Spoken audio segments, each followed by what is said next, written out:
Hi friends, బాగున్నారా మీరు? మేము బాగున్నాం ఫ్రెండ్స్. మీరు బాగుండాలని కోరుకుంటున్నాను. లలిత దుర్గా కుకింగ్ ఛానల్ చూడండి. చూసి మా వంటలు మేము వంటలు చేస్తున్నామో అన్నీ చూసి లైక్ చేసి షేర్ చేయండి, ఫాలో కండి ఫ్రెండ్స్. ఈరోజు ఇంకొక వంట చూపిస్తున్నాను. ఈరోజు క్యాప్సికమ్ బజ్జీ చేస్తున్నానండి. చూద్దాం రండి పదార్థాలు చూద్దామండి. 2 కాయలండి క్యాప్సికము, చిన్న చిన్న సైజులో ఇట్లా పొడుగుగా కట్ చేసుకున్నాను. ఇలా పొడుగుగా కట్ చేసి పెట్టుకున్నాను. కడిగి ఇట్లా కట్ చేసి ఇట్లా పొడుగుగా కట్ చేసి పెట్టుకున్నాను. ఒక అర్ధ కప్పు అండి శనగపిండి, ఒక పిటికెడు నిండా బియ్యపిండి అండి. బియ్యపిండి వేయడం వల్ల కరకర వస్తాయి. జీలకర్ర అండి, ఉప్పు, కారము, సోడా పొడి అండి, నీళ్ళండి. ఇప్పుడు తయారు చేసి చూపిస్తానండి. ఇక్కడ నూనె వేసుకున్నాను, స్టవ్ వెలిగించుకున్నాను ఆల్రెడీగా. ఇప్పుడు చూపిస్తానండి. ఇప్పుడు పిండి ఉంది కదండి, శనగపిండి బాగా జల్లించి పెట్టుకున్నాను ఈ కప్పుతో. దీంట్లో ఇదండి ఒక పిటికెడు నిండా అండి, ఒక పిటికెడు నిండా బియ్యపిండి వేసుకోవాలి. బియ్యపిండి వేసుకోవడం వల్ల కరకర వస్తాయండి. దీంట్లో కొంచెం అండి, కొంచెం తగినంత జీలకర్ర అండి, ఇంతే. దీంట్లో కొంచెం కారం వేసుకుంటే ఇంకా బాగా టేస్ట్గా ఉంటాయి, కారంగా ఉంటాయి. 1 స్పూన్ వేస్తున్నానండి.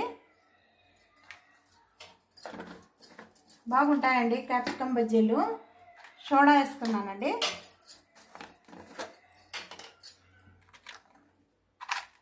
సోడా అండి అంతేనండి, కొంచెము తగినంత వేసుకోండి.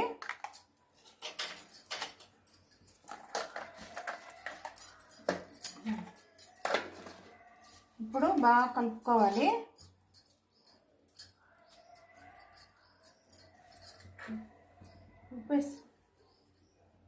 ఉప్పు వేసుకుంటానండి, తగినంత ఉప్పు వేసుకోండి. ఇప్పుడు ఇదంతా బాగా కలుపుకోవాలండి. పిండి అంతా బాగా కలుపుకొనేసి మనం కారంగా ఇంకొంత కారం కావాలన్నా వేసుకోవచ్చు, మీకు తగినంత వేసుకోండి. ఇప్పుడు నీళ్ళు వేసి బాగా కలుపుకోవాలి. దీంట్లో పిండి మిగిలినా కానీ మిరపకాయ బజ్జీ వేసుకోవచ్చండి.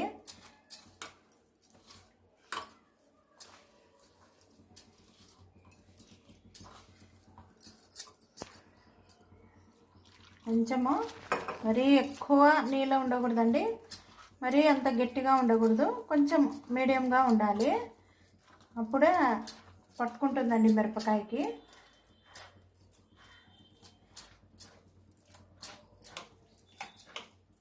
బాగా కలుపుకోవాలి ఇలా.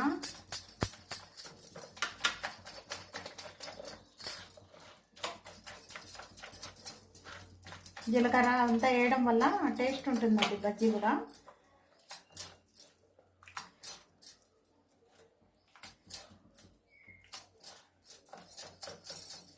ఇలా కొంచెము నూనె వేసుకుంటే ఇంకా బాగుంటుందండి.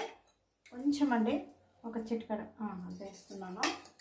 ఒక అర్ధ చెంచా నూనె వేసానండి. దీంట్లోకి వేసి బాగా కలుపుకోవాలి.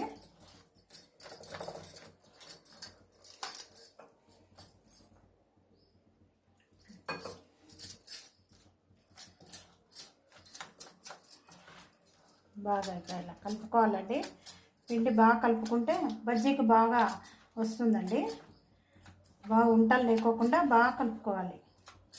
చూడండి ఇంత బాగా వస్తుందో. ఇలా ఇంత మీడియం సైజు ఇది ఇట్లా ఉండాలండి. ఇప్పుడు తయారు చేస్తానండి. ఇప్పుడు బజ్జీ వేసి చూపిస్తాను. నూనె ఎక్కించుకో.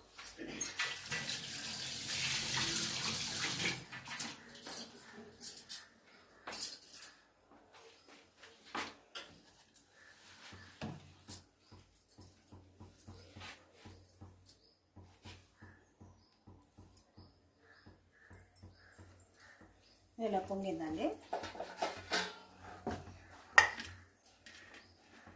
ఇలా చూడండి, ఇలా అండి. చాలా బాగుంటాయండి.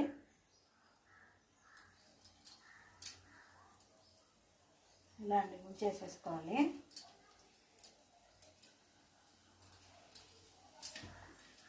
క్యాప్సికమ్ బజ్జీ బాగుంటుందండి, టేస్ట్గా ఉంటుంది. అన్నంలోకి ఏదైనా పప్పు చేసుకొని ఏదైనా సాంబార్ కానీ ఏదైనా కానీ చేసుకున్నప్పుడు ఇలా నంచుకుంటే బాగుంటుందండి. దీంట్లో జీలకర్ర పడడం వల్ల బాగా టేస్ట్ ఉంటుంది, కారం పడడం వల్ల టేస్ట్ ఉంటుందండి.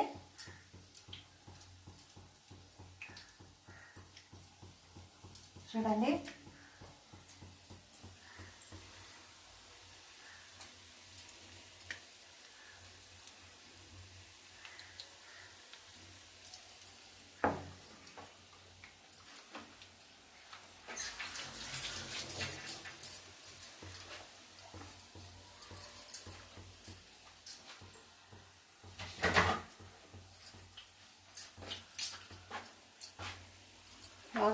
కొంచెం బాగా ఎర్రగా కావాలండి.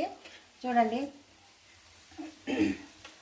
ఇలా బాగా రోస్ట్గా కావాలండి. కొంచెం ఎర్రగా అయితే బాగా కరకర వస్తాయండి.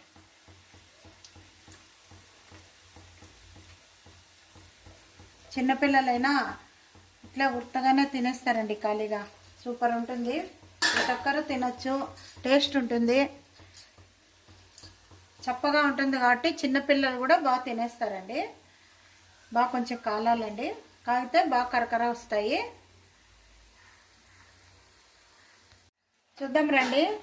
చూడండి ఎలా రోస్ట్గా అయినాయో, బాగా కరకర అంటాయండి. బియ్యపిండి వేయడం వల్ల చూడండి, ఉత్త శనగపిండి వేసుకుంటే మెత్తగా ఉంటాయండి. ఇలా కొంచెం బియ్యపిండి వేసుకున్నామంటే బాగా కరకర ఉంటాయి. చూడండి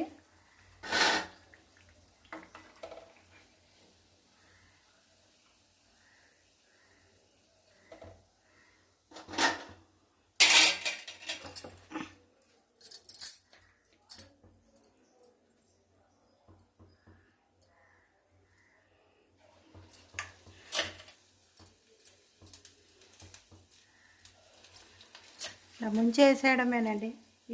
ఈజీ ప్రాసెస్ అండి ఇది.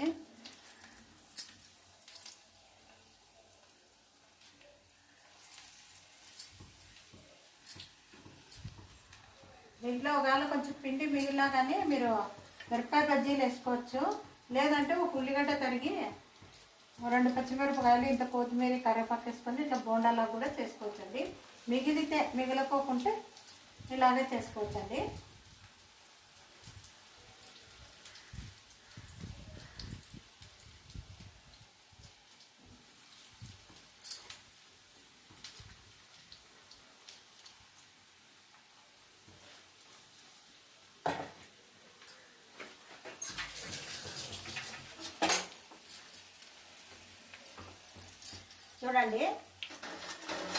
చూడండి ఎలా కరకర అంటున్నాయి. చూడండి ఇంత బాగా రోస్ట్గా అయినాయి, కరకర ఉంటాయండి, చాలా బాగుంటాయండి. చూద్దాము.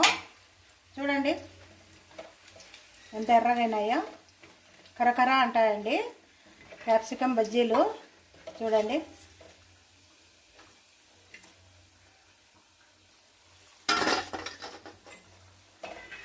చూడండి సింపుల్గా చేసుకోవచ్చండి. అప్పుడప్పుడు మనం బజ్జీలు వేసుకోవాలన్నప్పుడు ఇలా క్యాప్సికమ్ అయితే చిన్నపిల్లలు కారం లేకుండా ఉత్తవే తినచ్చండి. చూడండి ఎంత బాగున్నాయి. చూడండి 2 కాయలకు ఇన్ని అయినాయండి. చిన్న కాయలండి క్యాప్సికము. చూడండి ఫ్రెండ్స్, సూపర్ ఉంటాయండి. తిని చూస్తే వదలరండి, అంత బాగుంటాయి, కర్ర ఉంటాయి. చేసుకొని చూడండి ఫ్రెండ్స్. చూసి ఎలా ఉందో మాకు కామెంట్ సెక్షన్లో తెలియజేయండి. మా వీడియో చూసే ప్రతి ఒక్కరికి ధన్యవాదాలండి. మా ఛానల్ చూసి లైక్ చేసి షేర్ చేసి ఫాలో అవ్వండి ఫ్రెండ్స్. Bye friends.